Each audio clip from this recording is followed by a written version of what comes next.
Hello learners, ಹೇಗೆ ನಡೀತಿದೆ ನಿಮ್ಮ ಇಂಗ್ಲಿಷ್ ಪ್ರಾಕ್ಟೀಸ್? ಹೋಪ್ ನಮ್ಮ ವಿಡಿಯೋಸ್ ನಿಮಗೆ ಯೂಸ್ ಆಗ್ತದೆ ಅಂತ.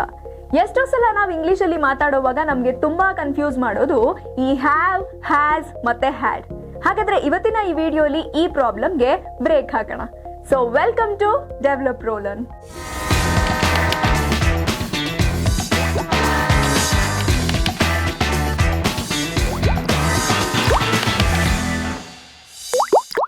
ಇಂಗ್ಲಿಷಲ್ಲಿ ಮಾತಾಡುವಾಗ ನಮ್ಗೆ ಸರಿ ತಪ್ಪುಗಳು ಗೊತ್ತಿದ್ರು ಕೂಡ ನಾವು ಹ್ಯಾವ್, ಹ್ಯಾಸ್, ಹ್ಯಾಡ್ ಗಳನ್ನ ಯೂಸ್ ಮಾಡುವಾಗ ಚಿಕ್ಕ ಚಿಕ್ಕ ತಪ್ಪುಗಳನ್ನ ಮಾಡ್ಬಿಡ್ತೀವಿ.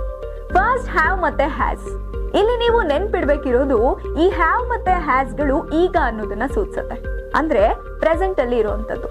ಹಾಗಾದ್ರೆ ಹ್ಯಾಡ್, ಇಲ್ಲಿ ಹ್ಯಾಡ್ ಅನ್ನೋದು ಈ ಹಿಂದೆ ಅಂದ್ರೆ ಪಾಸ್ಟ್ ಅಲ್ಲಿ ಇದ್ದಂತದನ್ನ ಸೂಚಿಸುತ್ತೆ.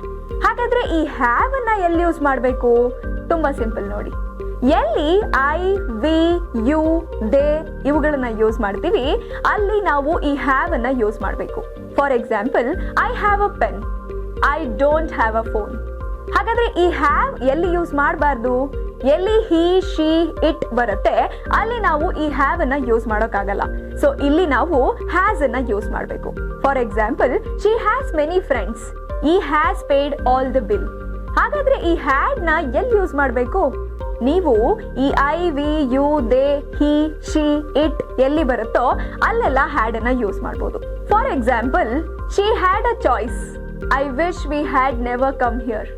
ಗೊತ್ತಾಯ್ತಲ್ಲ, ಇಂಗ್ಲಿಷ್ ಅಲ್ಲಿ ಮಾತಾಡುವಾಗ ಈ ಹ್ಯಾವ್, ಹ್ಯಾಸ್ ಮತ್ತೆ ಹ್ಯಾಡ್ ಅನ್ನ ಎಲ್ಲಿ ಯೂಸ್ ಮಾಡಬೇಕು ಅಂತ. ಸೊ ನೆಕ್ಸ್ಟ್ ನೀವು ಇಂಗ್ಲಿಷ್ ಅಲ್ಲಿ ಮಾತಾಡುವಾಗ ಇದನ್ನೆಲ್ಲ ನೆನಪಲ್ಲಿ ಇಟ್ಕೊಂಡು ನಿಧಾನವಾಗಿ ಇಂಗ್ಲಿಷ್ ಅಲ್ಲಿ ಮಾತಾಡೋದನ್ನ ಸ್ಟಾರ್ಟ್ ಮಾಡಿ. ಹೋಪ್ ನಮ್ಮ ಈ ವಿಡಿಯೋ ನಿಮ್ಗೆ ಹೆಲ್ಪ್ ಆಗಿದೆ ಅಂತ. ಇದೇ ರೀತಿ ಇಂಗ್ಲಿಷ್ ಅಲ್ಲಿ ನಿಮ್ಗೆ ಇನ್ನು ಯಾವ ಟಾಪಿಕ್ ಕಷ್ಟ ಆಗ್ತದೆ ಅನ್ನೋದನ್ನ ಕಾಮೆಂಟ್ ಸೆಕ್ಷನ್ ಅಲ್ಲಿ ತಿಳಿಸಿ. ವಿಡಿಯೋ ನಿಮ್ಗೆ ಇಷ್ಟ ಆಗಿದ್ರೆ ವಿಡಿಯೋನ ಲೈಕ್ ಮಾಡಿ. ನೀವಿನ್ನು ನಮ್ಮ ಚಾನೆಲ್ ನ ಸಬ್ಸ್ಕ್ರೈಬ್ ಮಾಡಿಲ್ಲ ಅಂದ್ರೆ ಈಗಲೇ ಸಬ್ಸ್ಕ್ರೈಬ್ ಮಾಡಿ.